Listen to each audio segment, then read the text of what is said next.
News সত্যের পাশে সময়ের কাছে সুখবর নিয়ে এলো হামজা ফ্যাশন। হামজা ফ্যাশন, এখানে আপনি পাবেন মহিলাদের জন্য অত্যাধুনিক সাজ পোশাক, আছে কুর্তি, লেহেঙ্গা, শাড়ি, স্যুট, নাকাব ইত্যাদি। আমাদের ঠিকানা Asansol GT road, eastern railway high স্কুলের বিপরীতে। তাহলে আর দেরি কেন, এবার পুজোতে আপনারা সবাই চলে আসুন হামজা ফ্যাশনে। ন্যায্য দামে নিয়ে যান আপনার পছন্দ মতো জিনিস। নিউজ সত্যের পাশে সময়ের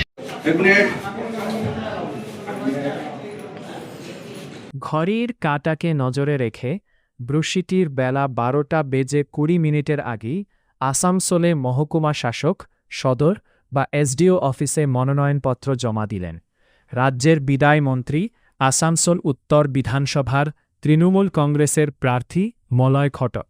এসডিও তথা আসানসোল উত্তর বিধানসভার রিটার্নিং অফিসার বা আরওর হাতে ইনি মনোনয়নপত্র তুলে দেন। তার সঙ্গে ছিলেন আসানসোল পুর নিগমের ডেপুটি মেয়র ওয়াসিমুল হক সহ অন্যান্যরা।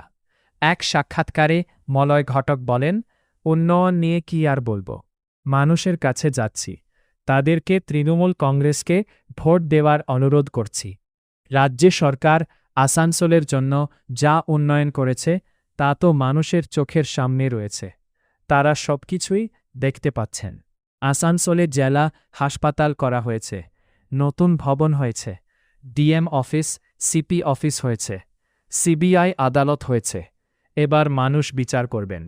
এসআইআর নিয়ে নির্বাচন কমিশনের ভূমিকায় প্রশ্ন তুলে তিনি বলেন, এর উদ্দেশ্য সংখ্যালঘু ভোটারদের নাম ভোটার তালিকা থেকে বাদ দেওয়া। তারা তা করেছে, তার প্রমাণ গোটা বাংলার মানুষেরা এখন দেখতে পাচ্ছেন। একই সাথে মলয় ঘটকের দাবি, এই এসআইআর করেও বিজেপি জিততে পারবে না।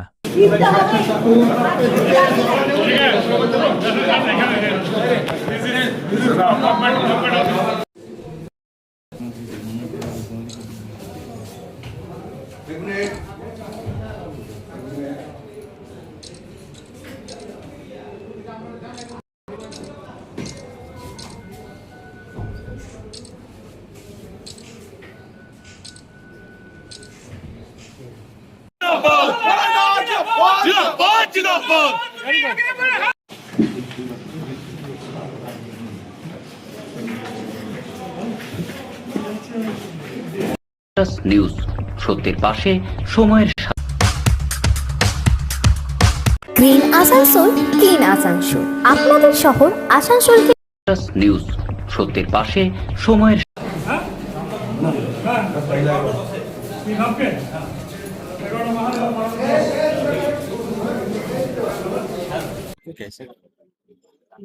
নির্বাচনে লড়াই করতে গেলে তো মনোনয়নপত্র জমা দিতেই হবে। আজকের দিনটা আমরা পছন্দ করেছি, ঠিক করেছি যে আজকের দিনে আমরা নমিনেশন দেবো, 12:30টার আগেই দেবো। তো এই আমাদের চলচ্চিত্র শিল্পী দেব, উনি আজকে আসছে, ওনার একটা রোড শো আছে, সেই রোড শো কমপ্লিট হয়ে গেলে আমরা দেব। দাদা, বিভিন্ন এলাকাতে প্রচার করলেন, সারা কেমন পাচ্ছেন? ব্যাপক সাড়া। মানুষের কাছে উন্নয়নের বার্তা নিয়ে কি যাচ্ছেন? তো উন্নয়ন আমরা অনেক করেছি, তো মানুষকে তো বলার দরকার নেই, সব উন্নয়নগুলো আসানসোলেই হয়েছে, সবারই চোখের সামনে হয়েছে।